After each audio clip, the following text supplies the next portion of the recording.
Bollywood silver screen presenting Batman begins.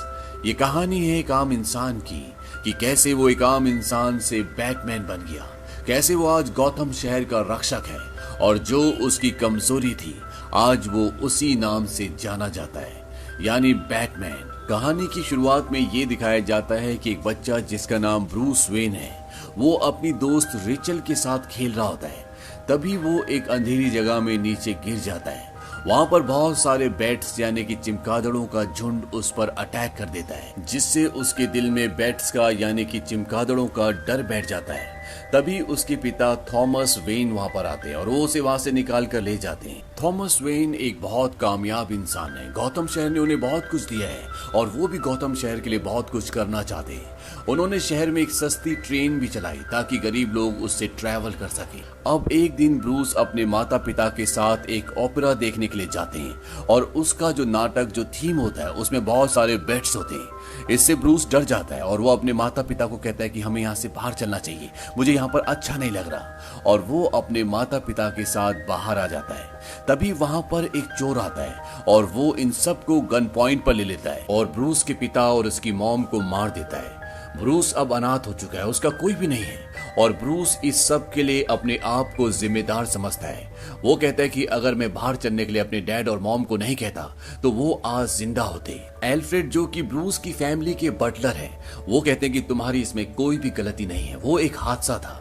इसके बाद उस आदमी को पुलिस पकड़ लेती है जिसने ब्रूस के पिता और उसकी मॉम को मारा होता है। वहीं ब्रूस की पूरी जिम्मेदारी अब बटलर संभालते हैं, यानी कि वही उसे पालते हैं। धीरे धीरे वक्त बीतता है और 14 साल बीत जाते हैं और जिस आदमी ने ब्रूस के डैड और उसकी मॉम को मारा होता है वो 14 सालों से जेल में है। उसके ऊपर आज भी केस चल रहा है, लेकिन उसे पैरोल पे छोड़ दिया जाता है क्योंकि वो शहर के एक बहुत बड़े डॉन जिसका नाम फैल्कन होता है उसके खिलाफ गवाही देता है और पुलिस का ये मानना है कि वो फैल्कन के खिलाफ इस आदमी के जरिए और भी सबूत इकट्ठे कर सकती है। इस बात से ब्रूस को बहुत दुख होता है और वो अपने हाथ की बाजू में गन रख लेता है ताकि जब वो मुजरिम बाहर आए तो वो उसे मार दे। लेकिन इससे पहले कि ब्रूस उसे मारता, फैल्कन का एक आदमी उस गुनहगार को मार देता है। इसके बाद ब्रूस और ब्रूस की बचपन की दोस्त रेचल घर की तरफ आ रहे होते हैं और ब्रूस उसे बताता है कि अगर वो आदमी उसे नहीं मारता तो मैं उसे मार देता। वो उसे अपनी गन भी दिखाता है। इस बात से रेचल को बहुत गुस्सा आता है, वो उसे एक थप्पड़ मारती है। वो कहती है कि आज अगर तुम्हारे पिता जिंदा होते तो उन्हें तुम पर शर्म आती, क्योंकि ब्रूस के पिता एक बहुत ही अच्छे इंसान थे जिन्हें कानून पर विश्वास था और वो गौतम शहर से हमेशा के लिए गरीबी को, अत्याचार को, भ्रष्टाचार को और जुर्म को दूर करना चाहते थे। ब्रूस को अपनी गलती का एहसास होता है और इसके बाद वो फैल्कन के पास जाता है जिसने अभी कुछ देर पहले ब्रूस के पिता के कातिल को मरवाया है क्योंकि उसने फैल्कन के खिलाफ गवाही दी थी। फैल्कन उसे बोलता है कि तुम थैंक यू नोट भी भेज सकते थे। ब्रूस कहता है कि मैं तुम्हें थैंक यू बोलने के लिए नहीं आया, मैं तुमसे नहीं डरता। फैल्कन उसे आसपास दिखाता है। यहाँ पर सरकारी विभाग के बड़े बड़े लोग होते हैं, पुलिस वाले, जज, लॉयर। फैल्कन कहता है कि मैं अभी इन्हीं के सामने तुम्हारी खोपड़ी उड़ाने से बिल्कुल भी नहीं हिचकूंगा और ऐसी ताकत तुम नहीं खरीद सकते क्योंकि ये डर की ताकत है और तुम इस चीज को कभी नहीं समझ सकते क्योंकि तुम गौतम के शहजादे हो। तुम्हें लगता है कि तुम्हारे पास खोने के लिए कुछ नहीं है, लेकिन वो बटलर जिसने तुम्हारी देखभाल की, जिसने तुम्हें पाला, और तुम्हारी दोस्त रेचल, उन लोगों के पास खोने के लिए बहुत कुछ है। दरअसल वो इनडायरेक्टली उसे धमकी दे रहा होता है और साथ ही साथ वो उसके पिता की इंसल्ट भी करता है जो अब इस दुनिया में नहीं है। और इसके बाद फैल्कन के आदमी ब्रूस को बाहर निकाल देते हैं और अब ब्रूस डर को समझना चाहता है, वो जिंदगी को समझना चाहता है, क्राइम की दुनिया को समझना चाहता है। वो ये जानना चाहता है कि जब एक चोर चोरी करता है तो उसे कैसा लगता है और इसीलिए वो अपनी दुनिया को छोड़कर क्राइम की, जुर्म की दुनिया में पहुंच जाता है और अगले 7 सालों तक वो गौतम शहर से बाहर दुनिया में ट्रैवल करता है जहां उसे कोई भी नहीं जानता। वहां वो चोरियां करता है, गलत काम करता है ताकि जुर्म की दुनिया को और डर को समझ सके। और इसी जर्नी के दौरान उसे पुलिस पकड़ लेती है और उसे भूटान की एक जेल में बंद कर दिया जाता है जहां पर वो अकेला कई कैदियों से लड़ता है। उसके दिल में डर नहीं है, लेकिन एक डर आज भी उसके दिल में है और वो डर है बैट का, यानी चमगादड़ों का। अब यहाँ भूटान की जेल में जब एक बार उसे कैदी परेशान कर रहा होता है तो ब्रूस उससे लड़ जाता है, लेकिन उसके साथ और भी कई कैदी होते हैं और ब्रूस उन सब से एक साथ लड़ता है। यहीं जेल में ब्रूस से एक आदमी मिलता है जिसका नाम होता है हेनरी डुकार्ड और वो ब्रूस को कहता है कि मैं तुम्हें तुम्हारी जिंदगी का मकसद ढूंढने में, उसे पाने में मदद करूंगा। और वो उसे लीग ऑफ शैडोज नाम की एक ऑर्गेनाइजेशन में भर्ती कर देता है। इस ऑर्गेनाइजेशन का जो हेड होता है उसका नाम होता है राज अल गुल।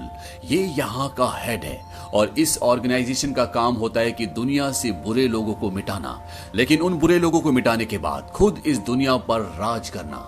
राज अल गुल का मतलब ये होता है कि डीमंस का सरदार। हालांकि इस ऑर्गेनाइजेशन की जो नीयत है वो क्राइम को, जुर्म को खत्म करना है, लेकिन इसके बाद ये इस पूरी दुनिया पर खुद राज करना चाहते हैं। यहाँ पर ब्रूस अपनी पूरी ट्रेनिंग करता है, जो कि बहुत ही कठिन ट्रेनिंग होती है। और इस ट्रेनिंग के दौरान हेनरी डुकार्ड, जो उसे यहाँ तक लेकर आए, जिसने उसे यहाँ पर पहुंचाया है, वो उसके दिल और दिमाग में जो बैट के प्रति एक डर होता है, उस डर को भी निकालने में मदद करता है। और अब ब्रूस की ट्रेनिंग खत्म हो चुकी है। वो दिल से, दिमाग से, आत्मा से बहुत स्ट्रांग बन चुका है। और ट्रेनिंग खत्म होने के बाद डुकार्ड उसके सामने एक आदमी को रखता है और वो कहता है कि इसको मार दो। ब्रूस कहता है कि मैं ऐसा नहीं कर सकता, हालांकि ये मुजरिम है, लेकिन फिर भी मैं ऐसा नहीं कर सकता क्योंकि ये काम कानून का है। डुकार्ड कहता है कि रहमदिली नहीं बल्कि कमजोरी है, जो कि तुम्हारे दुश्मन में कभी भी नहीं होगी। ब्रूस कहता है कि यही फर्क है मुझ में और उसमें, और वो उस आदमी को मारने से मना कर देता है। यहाँ पर ब्रूस को यह भी पता चलता है कि ये लोग गौथम शहर को पूरी तरह से खत्म करना चाहते हैं, क्योंकि वहां पर क्राइम इतना ज्यादा है कि उस शहर को बचाया नहीं जा सकता। लेकिन ब्रूस उनके इरादों को भांपने के बाद उनका साथ देने से मना कर देता है और यहाँ पर वो इस पूरी जगह को तबाह कर जिसमें राज अल गुल भी मर जाता है, यहाँ से निकल जाता है। लेकिन निकलने से पहले एक पल ऐसा आता है जब डुकार्ड एक पहाड़ी से गिरने वाला था, लेकिन उसे ब्रूस बचा लेता है। और इसके बाद ब्रूस वापस अपने शहर गौथम आ जाता है। वहां पर वो एल्फ्रेड से मिलता है, जिसने बचपन में उसके माँ बाप के मरने के बाद उसे पाला था। और एल्फ्रेड उसे बताते हैं कि तुम्हें मुर्दा घोषित कर दिया गया था क्योंकि तुम 7 साल तक नहीं आए और ना ही तुम्हारा कुछ पता चला। ब्रूस एल्फ्रेड को कहता है कि मैं गौथम शहर से जुर्म को, क्राइम को पूरी तरह से मिटा देना चाहता हूँ, लेकिन इसके लिए मुझे एक दूसरे चेहरे की जरूरत होगी, क्योंकि मेरे चेहरे को, ब्रूस को, हर कोई पहचानता है। वो मुझे मार सकते हैं, लेकिन दूसरे चेहरे का ना कोई नाम होगा, ना कोई पहचान होगी। वो ऐसा इसलिए कहता है कि ब्रूस के पिता भी कुछ ऐसे कर रहे थे और जुर्म के खिलाफ दूसरे अमीर लोग भी आगे आ रहे थे। लेकिन जब ब्रूस के पिता का कत्ल हो गया तो उसके बाद सब के सब पीछे हट गए और ब्रूस नहीं चाहता कि ऐसा फिर से हो, क्योंकि अगर मुजरिमों को पता होगा कि ब्रूस इस शहर से जुर्म को खत्म कर रहा है तो उन्हें पता होगा उसे कब, कहां और कैसे मारा जा सकता है। और साथ ही साथ जो लोग उसके नजदीक होंगे, जैसे एल्फ्रेड, रेचल, उनकी जान को भी खतरा हो सकता है। घर पहुंचने के बाद ब्रूस उस जगह जाता है जहां पर बचपन में वो गिर गया था और चिमगादड़ों ने उसके ऊपर हमला किया था। यहाँ पर नीचे केव्स होती हैं। दरअसल ब्रूस के दादा ने सिविल वॉर के दौरान ये बनाई थी। उस वक्त ये केव्स काफी काम आई थी और अब ब्रूस अपना खुफिया ठिकाना इसे बनाना चाहता है। इसी के साथ साथ वो अपने बिजनेस में भी इंटरेस्ट लेता है और साथ ही उसके बिजनेस में, उसकी कंपनी में एक ऐसा डिपार्टमेंट होता है जो हथियार बनाया करता था। यहाँ पर उसकी मुलाकात होती है लूसियस फॉक्स से। फॉक्स वो आदमी है जिसने ब्रूस के पिता की मदद इस शहर में जो रेल है उसमें बनाने में की थी और ब्रूस वेन के पिता की मृत्यु से पहले वो वेन इंटरप्राइजेस का बोर्ड मेंबर भी था। लेकिन ब्रूस के पिता की मृत्यु के बाद जब इस कंपनी का नया सीईओ बना, जिसका नाम है विलियम, उसने फॉक्स को बोर्ड मेंबर से निकाल दिया और उससे वेपन्स के डिपार्टमेंट में डाल दिया, जहां पर ब्रूस को वो एडवांस वेपन्स और उसे कुछ सूट्स भी दिखाता है जो कि बहुत ही पावरफुल होते हैं, जिस पर गोली का भी असर नहीं होता। साथ ही साथ वो ब्रूस को यहाँ पर एक गाड़ी भी दिखाता है जिसका नाम होता है टम्बलर, और ये किसी टैंक से कम नहीं है। अब ब्रूस के पास सूट है, उसके पास वेपन्स है, उसके पास एक गाड़ी है जो बहुत ही पावरफुल है और वो अब अपने मिशन को अंजाम देना चाहता है। और इस मिशन को अंजाम देने के लिए वो रूप धारण करता है बैटमैन का। ये वही गुफा है जहां पर वो बचपन में गिरा था, जहां पर उसके ऊपर हजारों बैट्स ने एक साथ हमला किया था। लेकिन अब वो एक भी बैट से नहीं डरता। उसके चारों तरफ कई बैट्स उड़ते रहते हैं, लेकिन ब्रूस के दिल में बैट्स को लेकर अब कोई भी डर नहीं है। यानी कि उसने अपने डर पर काबू कर लिया है और उसका डर अब उसकी शक्ति बन चुकी है और मुजरिमों के लिए एक महाकाल। ब्रूस बैटमैन का रूप धारण करने के बाद सबसे पहले एक पुलिस वाले के पास जाता है जिसका नाम होता है सार्जेंट जेम्स गॉर्डन। ये एक बहुत ही ईमानदार पुलिस वाला है और वो जेम्स से पूछता है कि फाल्कन हर हफ्ते यहाँ पर इस शहर में ड्रग्स लाता है, उसे कोई गिरफ्तार क्यों नहीं करता, उसे कोई कंट्रोल क्यों नहीं करता। वो कहता है कि उसने बहुत सारे लोगों को खरीद रखा है और अगर हमें उसे कंट्रोल करना है, गिरफ्तार करना है, तो हमें जज फेडन पर दबाव डालना होगा और हमें एक बहादुर सरकारी वकील की भी जरूरत पड़ेगी। ब्रूस कहता है कि रेचल, क्योंकि वो जानता है कि उसकी दोस्त रेचल जो कि एक वकील है, वो ईमानदार है और वो गौथम शहर से क्राइम को हमेशा से खत्म करना चाहती है। जेम्स बैटमैन से पूछता है क्या तुम अकेले काम करते हो। बैटमैन कहता है कि अब हम दो हैं, और ये कहकर वो वहां से चला जाता है। और बैटमैन उस जगह जाता है जहां पर फैल्कॉन के ड्रग्स है। वहां पर उसका एक शिपमेंट आया होता है और वहां पर बैटमैन फैल्कॉन के सारे आदमियों को बंदी बना लेता है और साथ ही फैल्कॉन को भी वहां पर बांध कर चला जाता है। और जब पुलिस वहां पर आती है तो वो फैल्कॉन को पूरे सबूतों के साथ गिरफ्तार कर लेती है। फैल्कॉन अब जेल की सलाखों के पीछे है। वो जेल में अपनी कलाई काट लेता है। दरअसल वो पागल होने का बहाना करता है और वो ऐसा इसलिए करता है क्योंकि वो डॉक्टर क्रेन से मिलना चाहता है। डॉक्टर क्रेन एक साइकोलॉजिस्ट है जो कि करप्ट है और वो फैल्कॉन के क्रिमिनल्स को पागल घोषित करके अपने आर्कम असाइलम में ले जाता है जहां पर वो उनके ऊपर रिसर्च करता है। आर्कम असाइलम गौतम शहर का वो हॉस्पिटल, वो पागल खाना है जहां पर क्रिमिनल्स को ले जाकर उनका इलाज किया जाता है। और क्रेन फैल्कॉन के क्रिमिनल्स को इसलिए बचाता है क्योंकि वो उसके ड्रग्स के कंसाइनमेंट उसे ला कर देता है, जिसके बदले वो उसके पकड़े गए कैदियों को पागल घोषित करके असाइलम रिसर्च सेंटर यानी कि हॉस्पिटल ले आता है जहां पर वो उनके ऊपर अपनी बनाई हुई ड्रग्स के एक्सपेरिमेंट करता है। अब डॉक्टर क्रेन ने जो ड्रग्स बनाई है उससे वो लोगों के दिलो दिमाग पर डर पैदा कर सकता है और साथ ही साथ इस ड्रग से लोगों को हेल्यूसिनेशन होना भी शुरू हो जाते हैं। और ये उस ऑर्गेनाइजेशन के लिए भी काम करता है जिसका नाम राज अल गुल है। ये वही ऑर्गेनाइजेशन है जहां पर ब्रूस ने अपनी पूरी ट्रेनिंग की है जो गौतम शहर को पूरी तरह से तबाह करना चाहते हैं। इसीलिए वो डॉक्टर क्रेन को इस काम के लिए इस्तेमाल कर रहे होते हैं। फैल्कन डॉक्टर क्रेन को बोलता है कि तुम्हें मुझे यहाँ से निकालना होगा, नहीं तो मैं सबको बता दूंगा कि तुम आर्कम असाइलम में किस तरह के एक्सपेरिमेंट्स करते हो। अब डॉक्टर क्रेन एक मास्क पहनते हैं और वो कहते हैं कि मैं तुम जैसे आदमी को इस मास्क से तो नहीं डरा सकता। और तभी उससे धुआं निकलता है और धुआं निकलने के बाद वहां पर फैल्कन चिल्लाना शुरू कर देता है क्योंकि ये वही ड्रग है जो डॉक्टर क्रेन ने डिस्कवर किया है। और जब वो धुआं फैल्कन के अंदर जाता है तो वो चिल्लाना शुरू कर देता है क्योंकि उसे भ्रम पैदा होना शुरू हो जाता है, उसे हेल्यूसिनेशन होते हैं और इस तरह से साबित हो जाता है कि फैल्कन की दिमागी हालत ठीक नहीं है। वहीं बैटमैन ने जो ये ड्रग्स का कंसाइनमेंट पकड़ा होता है ये आधा ही होता है और अब वो ये जानना चाहता है कि आधा ड्रग्स का कंसाइनमेंट कहां चला गया। और बैटमैन ये जानने के लिए सार्जेंट जेम्स गॉर्डन के पास जाता है जो कि एक ईमानदार पुलिस ऑफिसर है और वो उसे बताता है कि ये फ्लैश को ही पता है कि आधा ड्रग का कंसाइनमेंट कहां चला गया, लेकिन वो नहीं बताएगा। बैटमैन कहता है कि मुझे बताएगा और वो फ्लैश को टॉर्चर करता है और फ्लैश को बताना पड़ता है कि आधा ड्रग्स का कंसाइनमेंट कहां है। और अब बैटमैन को पता है कि आधा कंसाइनमेंट डॉक्टर क्रेन के पास है। वो उस जगह जाता है जहां पर डॉक्टर क्रेन है और इससे पहले कि वो डॉक्टर क्रेन को पकड़ता, डॉक्टर क्रेन अपना मास्क पहन लेता है जिससे धुआं निकलता है और बैटमैन को हेल्यूसिनेशन होना शुरू हो जाते हैं। उसे कई बेड्स दिखते हैं और साथ में उसे अपने बचपन की कुछ चीजें भी याद आती है। और इसके बाद डॉक्टर क्रेन बैटमैन के कपड़ों पर आग लगा देते हैं जिससे वो नीचे गिर जाता है और बैटमैन किसी तरह से वहां से निकल जाता है। और जब उसे होश आता है तो 2 दिन बीत चुके होते हैं। दरअसल बैटमैन यानी कि ब्रूस वेन की कंपनी में जो मिस्टर फॉक्स काम करते हैं उन्होंने इस ड्रग्स का एंटीडोट बना लिया होता है जिससे अब ब्रूस बिल्कुल ठीक है। अब यहाँ पर रेचल भी ब्रूस से मिलने के लिए आती है क्योंकि वो उसकी दोस्त है और आज ब्रूस वेन का बर्थडे है। और तभी रेचल को कॉल आता है कि डॉक्टर क्रेन ने फैल्कन जो कि बहुत बड़ा मुजरिम है उसे आर्कम असाइलम में शिफ्ट कर दिया है। ये केस रेचल का होता है इसीलिए वो उस जगह जाती है जहां पर फैल्कन है और वो कहती है कि मैं फैल्कन का चेकअप दोबारा करवाऊंगी। इसके बाद डॉक्टर क्रेन उसे नीचे बेसमेंट में ले जाता है जहां पर बहुत सारे लोग उसके ड्रग्स पर काम कर रहे होते हैं और साथ ही साथ ये गौतम शहर की जो पानी की पाइपलाइन होती है उसमें वही ड्रग्स मिला रहे होते हैं जो डॉक्टर क्रेन ने इन्वेंट किया है क्योंकि इनके पास अब एक बहुत पावरफुल मशीन है जो इन्होंने ब्रूस वेन की कंपनी यानी कि वेन इंटरप्राइजेस से चुराई है। और इस मशीन का नाम है माइक्रोवेव इमीटर जो पानी को भाप में बदल देगा। और जब ये मशीन यानी कि वो इमीटर पाइपलाइन के साथ जोड़ेंगे जिसमें ड्रग्स मिला हुआ है तो पूरे गौतम शहर में वो ड्रग्स का धुआं फैल जाएगा जिससे यहाँ पर जितने भी लोग हैं वो सब के सब अपना मानसिक संतुलन खो देंगे और आपस में एक दूसरे को मार देंगे। और डॉक्टर क्रेन ये सब कुछ राज अल गुल के लिए कर रहे होते हैं जिसने ब्रूस वेन को लड़ना सिखाया, उसके अंदर से डर को निकाला और अब वो गौतम शहर को पूरी तरह से खत्म करना चाहता है।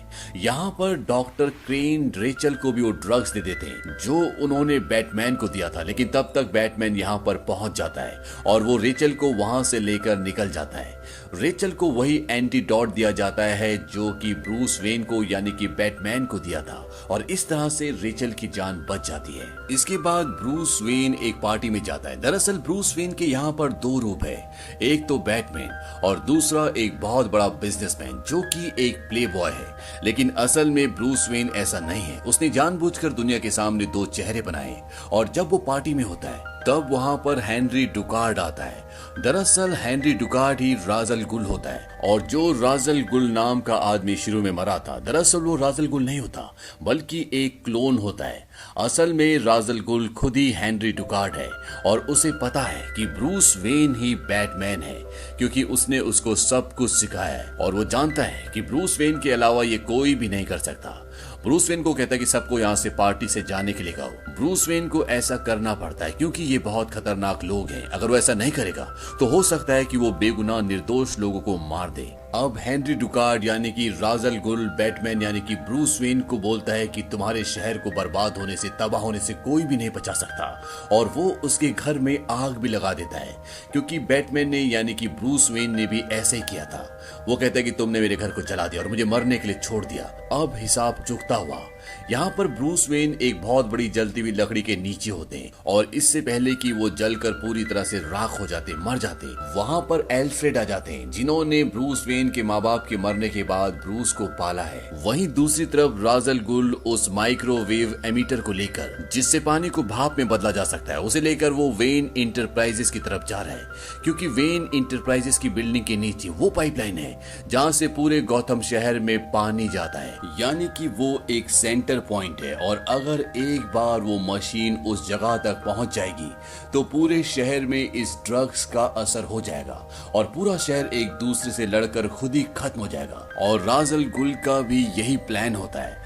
वो उस माइक्रोवेव इमीटर को मोनोरेल यानी कि मेट्रो रेल में फिट कर देते और साथ ही साथ उस माइक्रोवेव इमीटर को एक्टिवेट भी कर देते और ये रेल जिसमें उन्होंने इसे एक्टिवेट किया है, फिट किया है, वो वेन इंटरप्राइजेस की तरफ जा रही है। और अगर ये इमीटर वेन इंटरप्राइजेस तक पहुंच गया तो पूरे शहर में इस ड्रग्स का नशा फैल जाएगा और पूरा शहर आपस में लड़ जाएगा। अब जैसे जैसे रेल आगे बढ़ रही होती है यहाँ पर धुआं यानी कि ड्रग्स फैलना शुरू हो जाता है और लोग एक दूसरे पर हमला कर देते हैं क्योंकि उनकी दिमागी हालत अब काबू से बाहर है। और ऐसे कुछ लोगों के बीच में रेचल फंस जाती है लेकिन बैटमैन उसे बचा लेता है और यहाँ पर रेचल को ये पता चल जाता है कि बैटमैन और कोई नहीं बल्कि ब्रूस वेन है। इसके बाद बैटमैन वहां से चला जाता है और वो उस रेल में पहुंच जाता है जिसमें राजल गुल है और अब राजल गुल और बैटमैन के बीच में लड़ाई होती है। वहीं दूसरी तरफ ये मोनोरेल अब वेन इंटरप्राइजेस तक पहुंचने वाली है लेकिन इससे पहले कि वो वहां पर पहुंच पाए जेम्स गॉर्डन उस रेल के ट्रैक को बीच से उड़ा देते हैं और तब तक राजल गुल को बैटमैन भी अपने काबू में कर लेता है। राजल गुल बोलता है कि आखिर तुमने सख्त कदम उठाना सीख ही लिया, यानी कि वो ये बोल रहा है कि तुम मुझे मार दोगे। बैटमैन कहता है कि मैं तुम्हें मारूंगा नहीं लेकिन मैं तुम्हें बचाऊंगा भी नहीं क्योंकि बैटमैन जानता है कि ट्रेन अब नीचे गिरने वाली है और वो ट्रेन से बाहर निकल जाता है यानी कि उड़ जाता है और मोनोरेल ब्रिज से नीचे गिर जाती है जिससे राजा गुल की मृत्यु हो जाती है और इस तरह से बुराई की हार और सच्चाई की जीत होती है। साथ ही साथ ब्रूस वेन ब्रूस इंटरप्राइजेस के सारे शेयर्स सीक्रेटली खरीद लेते हैं जो बोर्ड मेंबर्स ने पब्लिकली बेचे होते हैं और अब सबसे ज्यादा अधिकार उनका उस कंपनी में है जिसके बारे में वहां के सीईओ को नहीं पता होता, इसीलिए वो उसे उसके पद से हटा देते हैं। और फॉक्स को, जिसने ब्रूस वेन के पिता के साथ गौतम शहर में मोनो रेल बनाई और साथ ही साथ ब्रूस वेन को बैटमैन के गेटअप के लिए हर तरह की चीज प्रोवाइड की, वो उन्हें ब्रूस इंटरप्राइजेस का नया सीईओ बना देते हैं। रेचल ब्रूस वेन के पास आती है और उसे पता है कि ब्रूस वेन ही बैटमैन है। अब रेचल की आंखों में ब्रूस वेन के लिए बहुत ज्यादा इज्जत है। वो कहती है जिस दिन गौतम शहर को तुम्हारी जरूरत नहीं होगी उस दिन हम दोनों एक साथ होंगे क्योंकि ये दोनों एक दूसरे को प्यार करते हैं। वहीं डॉक्टर क्रेन जिसने ये ड्रग्स बनाया था जिससे गौतम शहर तबाह होने वाला था, उसका कुछ भी पता नहीं होता कि वो कहाँ चला गया। साथ ही साथ जेम्स गॉर्डन को अब नया लेफ्टिनेंट बना दिया जाता है यानी कि उनका प्रमोशन हो चुका है और वो बैटमैन को बताते हैं कि शहर में एक और मुजरिम है जो तुम्हारी तरह अपने चेहरे को नकाब के पीछे छुपा कर रखता है। वो 2 खून और 2 डकैतियां कर चुका है और जब भी वो कोई ऐसा काम करता है तो पीछे ये कार्ड छोड़कर चला जाता है और ये कार्ड होता है जोकर का। बैटमैन कहता है कि मैं उसे देख लूंगा और अब बैटमैन का अगला शिकार जोकर है, जो कि इसके अगले पार्ट में दिखाया जाता है। तो ये थी पूरी कहानी बैटमैन बिगिंस की। ये मूवी 2005 में रिलीज हुई थी। IMDb पर इसकी रेटिंग है 8.2। इस फिल्म का बजट था $150 मिलियन और बॉक्स ऑफिस पर इसने कमाई की थी $374 मिलियन की। उम्मीद करते हैं कि ये कहानी आपको पसंद आई होगी।